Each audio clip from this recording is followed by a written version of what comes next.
Salut à tous, on se retrouve aujourd'hui pour parler du FC Barcelone en ce mardi 9 juin et on commence tout d'abord avec la sélection espagnole parce que l'Espagne jouait la nuit dernière face au Pérou, c'est un match amical où côté espagnol il y a pas mal de joueurs du FC Barcelone bien sûr qui figurent. Notez que déjà l'Espagne s'est imposée 3 lors de ce match avec un but de Pedri, sur les 3 buts marqués il y a un but contre son camp, un but d'Oyarzabal et un but de Pedri, le milieu de terrain était buteur lors de cette rencontre. Donc but de Pedri, donc Pau Cubarsí et Ferran Torres ont délivré une passe D.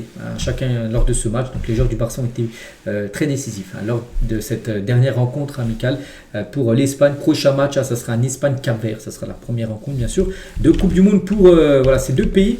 Et noté Pedri, il est en interview à la fin du match. Il était buteur, bien sûr, le milieu du Barça. Donc il a dit c'est toujours agréable quand les fans scandent votre nom. Je ne savais pas qu'il m'aimait autant ici au Mexique. Et c'est très beau parce que ce match a eu lieu donc, la nuit dernière, mais c'est au Mexique. Voilà la rencontre et beaucoup de fans ont chanté, ont scandé le nom de Pedri. Il était très content. Donc pendant l'échauffement, on pouvait sentir l'altitude. Au début, j'étais un peu essoufflé parce que le terrain là au Mexique était un peu haut en altitude. Puis c'est vrai que pour respirer, c'est un peu plus compliqué, voilà ce qu'il a pu dire. Pour mon but, donc Ferran jouait avec son pied naturel et il a fait un bon centre, un bon ballon. Je savais que si je faisais la course, il la mettrait là. Je n'avais qu'à mettre mon pied. Il était là au bon endroit, au bon moment. Pedri, il a pu marquer ce but.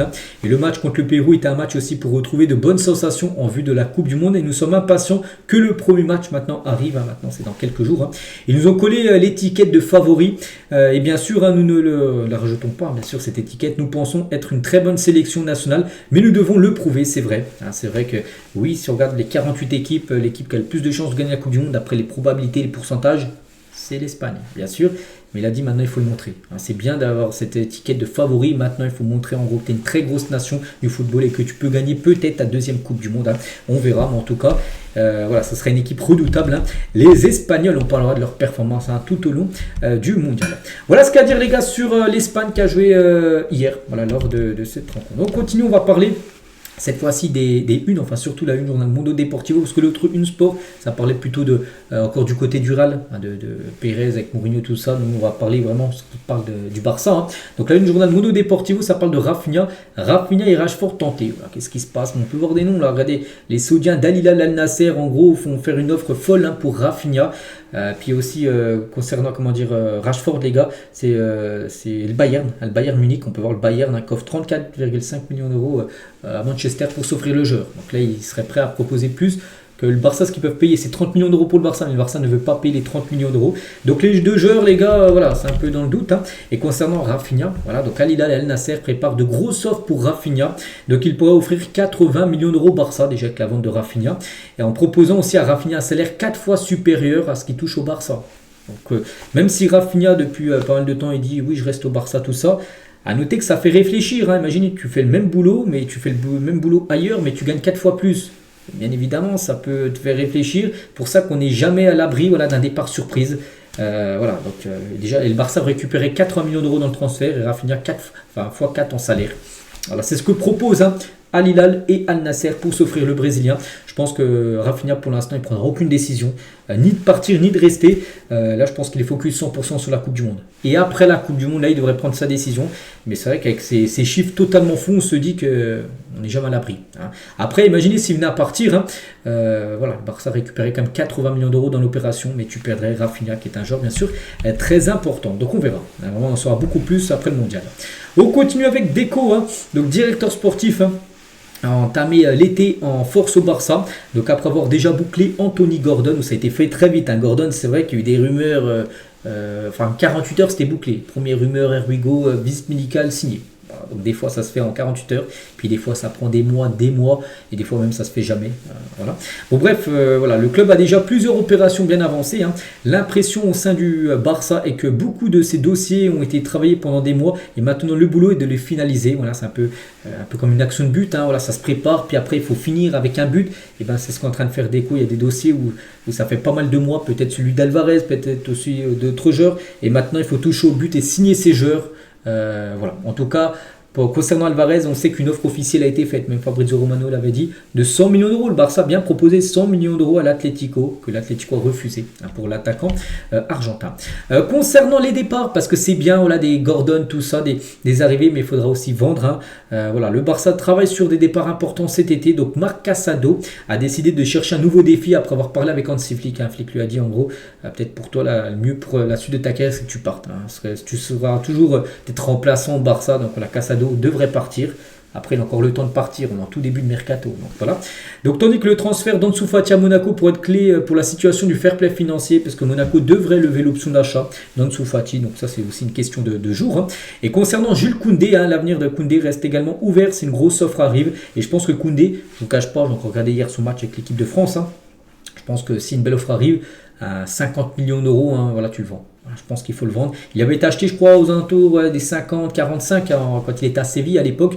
Là, ce qui peut le revendre, il aura fait son temps. Mais là, on peut voir vraiment qu'il est limité. Et je pense qu'à l'heure actuelle, il y a beaucoup de défenseurs droits qui sont bien meilleurs que lui actuellement, qui proposent déjà une meilleure défense et surtout offensivement, parce que Koundé offensivement, les gars, c'est comme le néant total. Voilà, je pense qu'il y a de quoi faire. Donc si tu reçois une offre de 40-50 millions d'euros, je pense qu'il faut le vendre direct. Voilà, Koundé. Donc voilà, concernant des joueurs qui sont quand même très proches de partir. Concernant le jeune Xavi Espar, ne prendra aucune vacance cet été. Il jouera l'Euro U19. Et si l'Espagne atteint la finale, elle se tiendra le 11 juillet. À noter qu'il y a aussi l'Euro. C'est vrai qu'on parle beaucoup de la Coupe du Monde. L'Euro U19 se jouera en même temps en gros que la Coupe du Monde. Donc voilà, le 11 juillet c'est un samedi. Donc le dimanche 12 c'est la finale de la Coupe du Monde, désolé, et le lundi 13 juillet, retour à l'entraînement du côté du FC Barcelone. Donc le Barça commence la tournée de pré-saison le 13 et il est prêt à rejoindre l'équipe ce jour-là. Donc imaginez s'il va avec l'Espagne jusqu'à la finale, donc le 11 juillet, lors de l'Euro U19. Il est même prêt à prendre aucune vacances, les gars, pour être disponible avec Flick dès la reprise, en gros le lundi 13, pour être présent pour la pré-saison, qui aura lieu, n'oubliez pas, au début à Barcelone, puis après l'équipe ira fin juillet du côté de l'Angleterre. Des nouvelles, tiens, aussi de Bernardo Silva, on en parle un peu, 2 jours, tous les 2 ou 3 jours. Et bon, aujourd'hui les infos sont que le Barça était vraiment proche de signer Silva, mais maintenant cela est extrêmement improbable. Après, on ne sait jamais, prendre avec des pincettes. Flick et Deco n'étaient pas entièrement convaincus au départ. L'Atlético a priorisé Bernardo dès le premier jour, quelque chose que le Barça n'a pas fait. Après, le joueur, lui, il avait plutôt un souhait, c'était de rejoindre le Barça. Mais l'Atlético pousse fort également pour s'offrir, bien sûr. Le joueur a noté que l'Atlético propose un meilleur salaire que le Barça au joueur. Donc voilà, pour l'instant, d'après les infos, les gars, qui circulent, voilà, normalement, pour l'instant, on est loin d'une signature de Silva. Mais comme j'ai dit, avec le mercato, un jour, le joueur est très proche de signer, puis le lendemain, il est plus du tout proche. Bon, pour l'instant, on se dit surtout que Silva prendra surtout sa décision après la Coupe du Monde, voilà, concernant son futur. On va parler d'un autre Portugais, João Cancelo. N'oubliez pas que le joueur appartient à Lille, il n'appartient pas au Barça. La fin de son prêt, là, c'est dans 21 jours. Donc, il se rapproche de rester au Barça. L'opération avance grâce à la position ferme de Cancelo, le rôle de Jorge Mendes à son agent et la bonne relation entre les deux clubs. Donc, Al Hilal exige une petite compensation et également demander au Barça de voir quel joueur serait prêt à rejoindre le club saoudien. Voilà.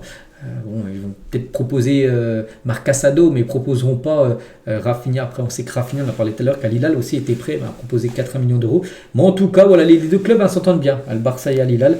C'est pour ça que Cancelo pourrait peut-être rester. Voilà, concernant ce deal. On va parler de ce joueur Lautaro Martinez, parce qu'on parle beaucoup de Julián Alvarez au poste de numéro 9 que le Barça veut et tout ça. Mais ravi, donc en gros, un journaliste, il a dit, il pourrait être moins cher que Julián Alvarez. Donc il a 28 ans, meilleur buteur saison dernière de Serie A. Un joueur avec beaucoup d'expérience et s'intégrerait parfaitement dans l'équipe de Hansi Flick. Alors pourquoi le Barça ne s'intéresse-t-il pas à la signature de Lautaro Martinez? Il devrait définitivement figurer parmi les options, parce qu'on parle beaucoup d'Alvarez, c'est la piste numéro 1, puis après il y a d'autres joueurs. On a déjà parlé de Victor Osimhen, tout ça, mais c'est vrai qu'on mentionne très rarement Lautaro Martinez. Pourquoi le Barça ne se positionne pas sur ce joueur, les gars? Lautaro Martinez, qui coûterait beaucoup moins cher que Alvarez. En plus, les deux sont argentins. Et c'est que si on regarde, les gars, les statistiques de Alvarez et de Lautaro Martinez, regardez, c'est les graphismes. Donc en gros, il y a plein de choses. Voilà, les buts, tout ça, les pourcentages de tirs cadrés. Et bon, on peut voir en gros que Lautaro Martinez, en gros, son graphique, il est en bleu. Et celui d'Alvarez, il est en rouge. En gros, il surpasse quasiment dans tous les domaines, en gros, Lautaro Martinez, les stats d'Alvarez cette saison. C'est pour ça on se dit peut-être qu'il est plus complet. Enfin, il a été meilleur peut-être cette saison qu'Alvarez et il coûte beaucoup moins cher. Pourquoi le Barça se positionne pas sur Lautaro Martinez? Donc voilà, on finit avec ça aujourd'hui. Voilà ce qu'il y avait à dire. J'espère que ça vous a plu. On se retrouve nous demain, mercredi, pour le prochain numéro. Je vous souhaite une très bonne journée et à demain.